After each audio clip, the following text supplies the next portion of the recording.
Alors, on va regarder pratiquement ce qui se passe dans cette biennale avec vous, Fabrice Poncet. Donc, vous êtes à la tête d'une entreprise d'ébénisterie. Vous présentez plusieurs meubles dans cette biennale. Alors, c'est à votre initiative ou c'est une commande de la biennale? Comment ça s'est passé, les rapports justement avec les gens de la Cité du Design ici? Alors, à la fabrique, nous sommes une équipe de fabricants, de concepteurs. Nous ne sommes pas une équipe de créatifs. Et depuis plusieurs années, on est en partenariat avec la Biennale parce que c'est une évidence pour nous. On travaille dans un univers très créatif avec des designers, des architectes, des scénographes. Mais cette année, en plus, avec cette question des mutations du travail, bon, pour nous, c'était une évidence qu'il fallait qu'on soit présent.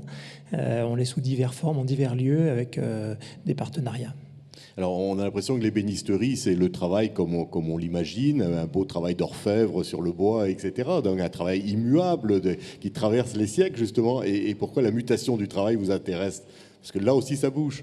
Alors effectivement, il y a des questions, on va dire, technologiques qui se posent autour du travail de l'ébénisterie. La menuiserie et l'ébénisterie ont quand même pas mal fusionné par rapport à il y a quelques siècles où c'était des pratiques assez différentes. La question évidemment du numérique est importante, des machines à commande numérique qui sont très productives et qui donc d'une certaine manière détruisent de l'emploi. Mais d'un autre côté, ça nous libère aussi du temps pour améliorer le travail de finition. Donc tout n'est pas à jeter dans ces questions-là. Et puis, sur un volet un peu plus menuiserie, j'allais dire, on a aujourd'hui la possibilité de travailler sous forme de fabrication distribuée, c'est-à-dire qu'un meuble peut être conçu quelque part dans le monde entier, et il peut être fabriqué par un maker, par un artisan, par un ébéniste, n'importe où dans le monde, au plus près de l'endroit où il va être consommé, où il va être utilisé, parce que les plans ont été standardisés pour des équipements numériques, par exemple. Alors là, dans l'exposition, donc vous avez fait du sur-mesure, si on peut dire, pour l'expo.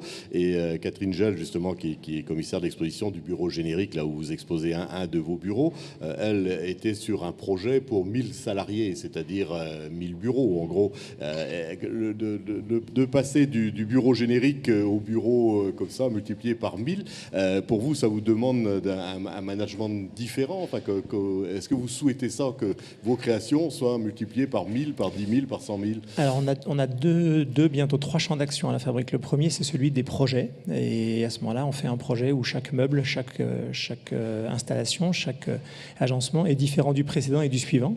C'est une logique qui est quand même assez exigeante en termes de compétences. Il faut concevoir techniquement, il faut mettre au point, il faut approvisionner, il faut fabriquer. On est vraiment dans une logique artisanale, même si on essaye de s'organiser de manière quand même productive et efficace. Mais on a aussi développé une fabrication qu'on appelle la fabrique multiple, qui est un peu plus des produits de série, qui est un travail qui est un support intéressant pour une dimension de la fabrique qui est celle de l'insertion par le travail, parce que la fabrique n'est pas une entreprise d'insertion, mais malgré tout, elle fait une place à des personnes éloignées de l'emploi. Donc dans un modèle économique conventionnel, sans subvention, on a créé 3 postes pour des personnes éloignées de l'emploi pour venir travailler. Et on a eu besoin d'aller chercher des produits davantage de série, où on a une fabrication répétitive avec des opérations sur lesquelles on peut monter en compétence au fil du temps, parce que le travail, c'est un support pour reprendre pied, j'allais dire. Alors, on va faire une petite pause maintenant. On va visiter votre entreprise, justement. Avec hier, Yannick Perren de Rennes est allé vous voir pour voir un petit peu comment ça se passait dans l'entreprise, qui est près de Lyon. Et on va faire mieux connaissance avec cet environnement de travail. Et puis, on en reparle après.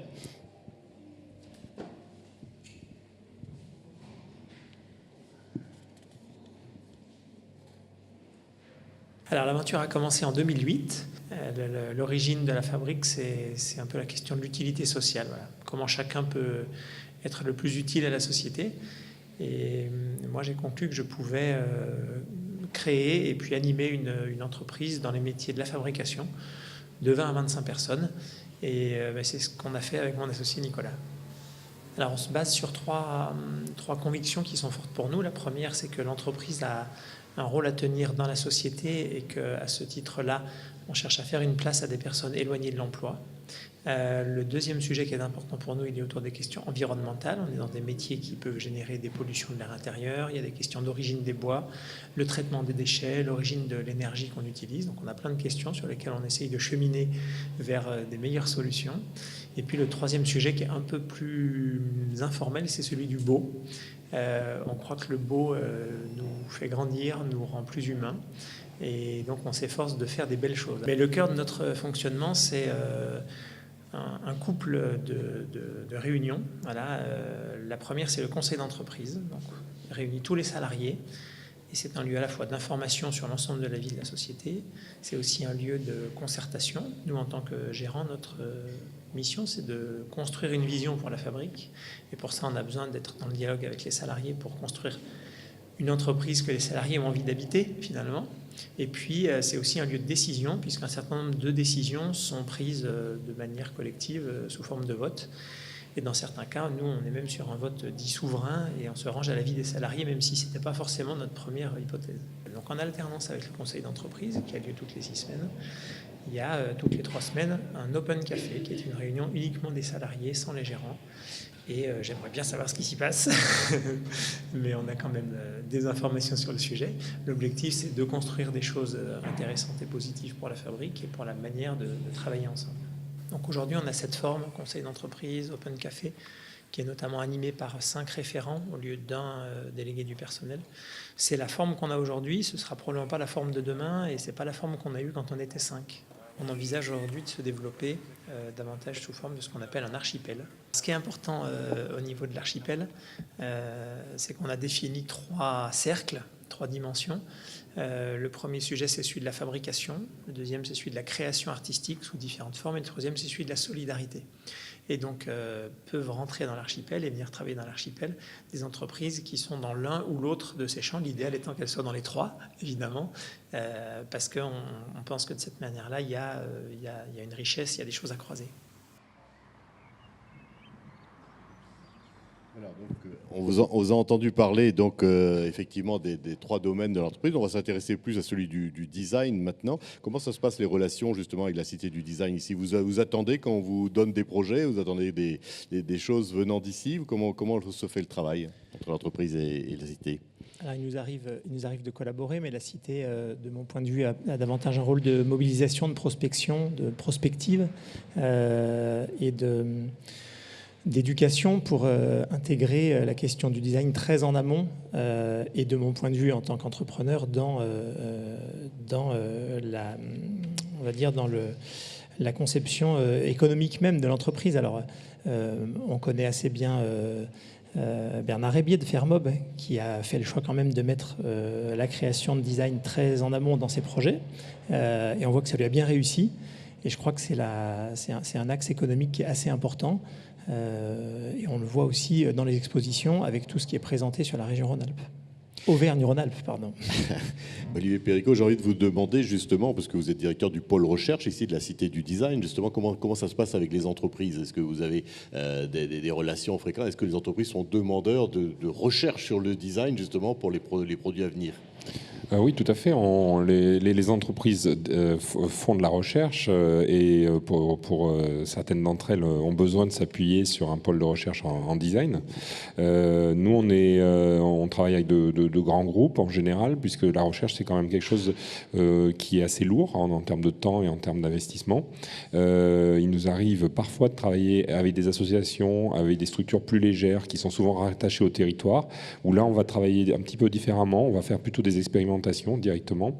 On va mettre en place des dispositifs qui vont servir à observer des pratiques ou des usages et on va à partir de là faire le travail de recherche a posteriori plutôt, c'est-à-dire théoriser à partir de ce qu'on aura pu réaliser.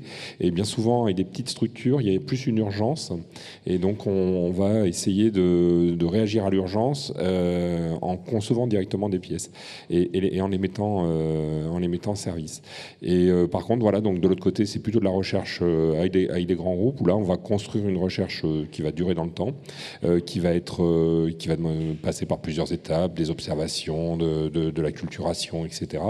Et puis, à l'issue de tout ça, on construit des scénarios, on commence à concevoir et éventuellement, on va jusqu'au prototype et au test, qui est un peu l'aboutissement de la recherche, à partir duquel, d'ailleurs, le test, des fois, on repart encore en recherche parce qu'il y a des choses qui nous intéressent, qui nous demandent d'aller plus loin. Et pendant la Biennale, on en a parlé sur ce plateau même, il y a donc des tests grandeur nature qui sont dans la ville de Saint-Étienne, puisque donc il y a un certain nombre d'installations qui sont faites et on regarde comment le public les teste véritablement et s'en empare ou pas. Ça, c'est la deuxième biennale où ces tests sont poussés de manière assez claire dans l'espace public. On a le projet Bande d'essai où on va tester des mobiliers urbains. C'est la deuxième édition qu'on porte cette année. Ce sont des mobiliers urbains qui sont dispatchés dans la ville de Saint-Étienne et qui vont être testés durant un mois et probablement pour certains pérennisés parce qu'il y a un résultat d'usage qui est convaincant. On a une autre expérience qui est celle de la rue de la République où là on a investi des rez-de-chaussée vacants avec des projets de designers et des projets d'entreprise pour également tenter de pérenniser de l'activité et surtout proposer des scénarios. Et je pense qu'aujourd'hui, on est vraiment dans une ville où la question de l'expérimentation est très importante parce que ça permet de faire des arbitrages, de faire des choix raisonnés avec la population, si possible partagés, et du coup d'éviter, de garder une certaine réversibilité dans nos actions. Et je pense que ça, c'est tout à fait dans l'esprit de responsabilité de la gouvernance d'une ville, de pas impacter trop les prochaines générations et de faire des choix avec beaucoup d'hypothèses et voilà, se laisser des futurs possibles ouverts. Oui, Fabrice Poncet, donc dans votre entreprise, justement, on a parlé de mutation du travail. Comment que ça s'applique très pratiquement? Est-ce que ce sont les salariés qui demandent des changements, des choses comme ça? Est-ce que, par exemple, de les faire dire ici à la Biennale, ça leur donne des idées pour améliorer en fait le travail? Comment vous voyez ça, cette dynamique-là? Alors, je vous ai parlé un peu plus des aspects techniques du métier tout à l'heure. C'est vrai que je pars de deux constats. Je fais pas du tout j'ai pas de grands moyens d'action très larges, mais je pars de deux constats. C'est que le travail est mal partagé en France. Il y a beaucoup de gens qui bossent beaucoup. Il y a beaucoup de gens qui aimeraient bien travailler. Et puis, il y a une forme quand même, je trouve, de désamour des Français, je vais dire, c'est un peu général, mais avec le travail. À nous, on essaye de créer ça au sein de la fabrique, c'est-à-dire être fier de son travail, construire une belle aventure. Ça, c'est quelque chose qui nous intéresse et je pense que c'est un levier puissant.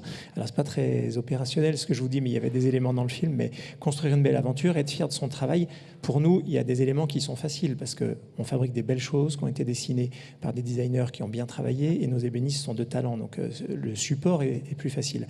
Mais la manière dont on construit les relations dans l'entreprise, la manière dont on manage une équipe, la manière dont on collabore entre collègues, ça aussi, c'est quelque chose qui rend beau le travail. Et puis, l'idée aussi de chercher à faire une place à ceux qui n'en ont pas forcément dans le travail, c'est un deuxième axe qui est important.